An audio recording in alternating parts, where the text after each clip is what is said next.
معزز ناظرین، السلام علیکم ورحمۃ اللہ وبرکاتہ۔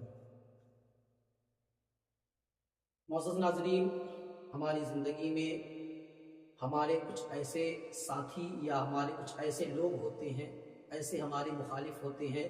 جو ہماری ناکامی، ہماری بیماری اور ہماری کسی بھی کمی کی وجہ سے وہ ہماری زندگی سے لطف اندوز ہونے میں کوئی موقع ہاتھ سے نہیں گنواتے ہیں۔ وہ تلاش کرتے رہتے ہیں کہ آخر کون سا موقع مل جائے کہ ہم اس کا مذاق بنائیں، اس کی بیماری سے، اس کی ناکامی سے، اس کی دکھ اور اس کی تکلیف سے ہم لطف اندوز ہوں۔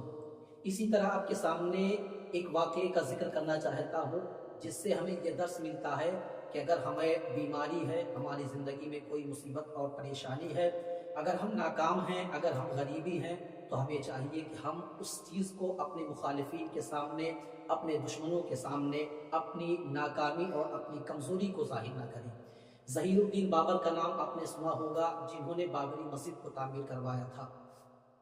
جنہوں نے بابری مسجد کی تعمیر کا کام مکمل کروایا تھا اور بابری مسجد کو ایک وسیع و عریض اللہ رب العزت کی عبادت گاہ کو تعمیر کیا تھا۔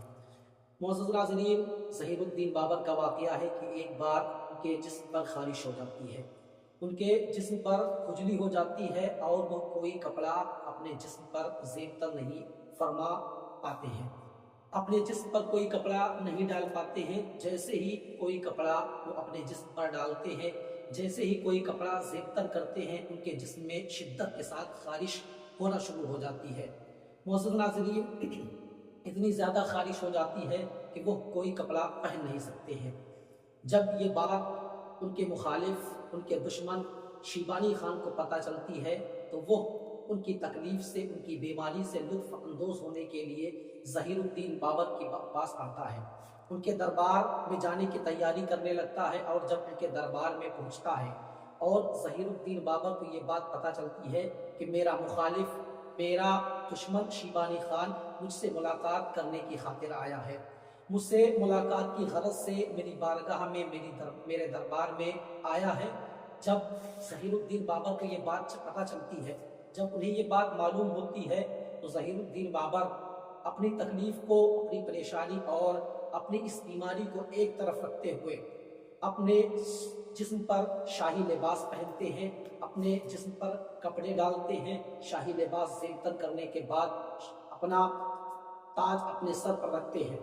سر پر رکھنے کے بعد پورے جاہ و جلال کے ساتھ، پوری بادشاہی جلال و جلال کے ساتھ جب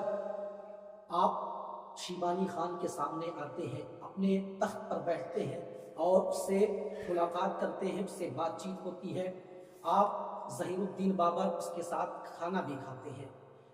کھانا کھانے کے بعد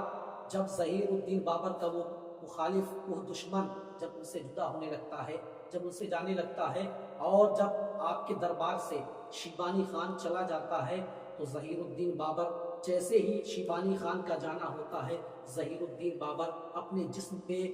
اپنے جسم کے سارے کپڑے نکال کر پھینک دیتے ہیں، اپنے سر سے تاج کو اٹھا کر کے پھینک دیتے ہیں، اور جب اپنے کپڑے کو جسم سے نکالتے ہیں، اپنے کپڑے کو جسم سے باہر پھینکتے ہیں، تو ان کے جسم میں اس خارش کی وجہ سے بڑے بڑے آبلے پڑ چکے ہوتے ہیں، اور وہ آبلے بالکل سرخ ہو چکے ہوتے ہیں۔ اتنی تکلیف اور شدت کے باوجود بھی ظہیر الدین بابر نے اپنے مخالف، اپنے دشمن کے سامنے اپنی کمی کو، اپنی بیماری کو، اپنی تکلیف کو اور اپنے دکھ درد کو ظاہر نہیں ہونے دیا۔ تو معزز ناظرین، ظہیر الدین بابر کا یہ واقعہ ہمیں یہ درس دیتا ہے کہ ہمارے مخالفین جو ہوتے ہیں، ہمارے دشمن جو ہوتے ہیں، ہمیں ان کے سامنے اپنی کمی، اپنی بیماری اور اپنی غریبی کو ظاہر نہیں کرنا چاہیے۔ اگر ہم غریب ہیں تو ہم اپنی غریبی کو چھپا لیں، اگر ہم بیمار ہیں تو اپنی بیماری کو چھپا لیں، اگر ہم قرض دار ہیں تو اپنے قرض کو کسی کے سامنے ظاہر نہ ہونے دیں، اگر ہم پریشان حال ہیں، اگر ہم ناکام ہیں تو ہم اپنی ناکامی کو اپنے دشمنوں کے سامنے، اپنے مخالفین کے سامنے ظاہر نہ ہونے دیں، اس لیے کہ جب وہ ہماری تکلیف کو